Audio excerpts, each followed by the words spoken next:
Votre temps est limité. Shalom bien-aimés dans le Seigneur. Notre méditation du jour s'intitule « Votre temps est limité ». Nous tirons notre texte dans Psaume chapitre 90, le verset 12, qui nous dit ceci. « Enseigne-nous à bien compter nos jours, afin que nous appliquions notre cœur à la sagesse. » Alléluia. Quand vous prenez conscience que votre temps est limité, vous commencez alors à vivre une vie effective. Si Dieu vous disait que aujourd'hui était votre dernier jour dans ce monde, imaginez comment vous allez vivre. Il vous serait facile de demander pardon et d'en recevoir. Vous vivrez à fond chaque instant et feriez attention à votre conduite. Car subitement vous auriez réalisé que votre vie est si courte.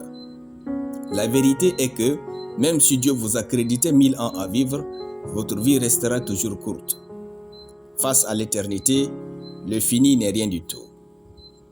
Quand Moïse priait Dieu et lui disait « Enseigne-nous à bien compter nos jours, afin que nous appliquions notre cœur à la sagesse », il lui disait en fait « La vie est courte, fais-nous comprendre cela, alors notre cœur sera rempli de sagesse. » Quand vous vivez avec la conscience de la vie éternelle en vous, vous savez que votre vie est courte dans ce monde. Dès lors, vous vous attardez sur des choses qui comptent vraiment. Votre temps dans ce monde est limité et les seuls moments qui comptent sont ceux que vous avez vécus à fond en donnant tout ce que vous êtes. Ne faites rien en partie ou de manière nonchalante. Votre temps est limité, soyez à fond dans ce que vous faites. Travaillez à fond, amusez-vous à fond, réfléchissez à fond, priez Dieu à fond, adorez-le à fond, méditez sa parole à fond. Quoi que vous fassiez, faites-le un à la fois et soyez à fond.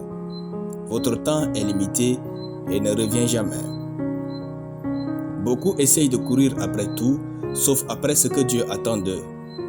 Sachez-le, aucune maison que vous bâtirez dans ce monde n'aura de la valeur après 100 ans. Aucune somme d'argent ne sera en votre nom après 10 générations. Quand vous quitterez ce monde, que retiendra-t-on de vous pour toujours? Que devraient penser les générations à venir de vous?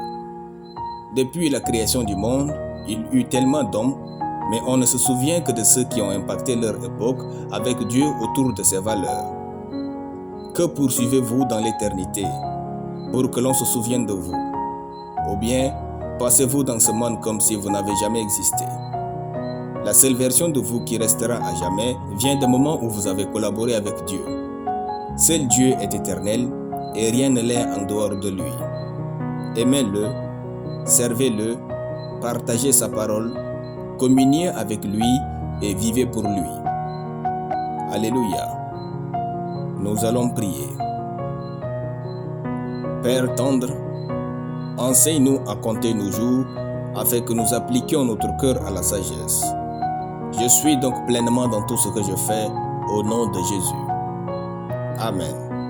La lecture biblique en une année, Proverbes chapitre 11 à Proverbes chapitre 15.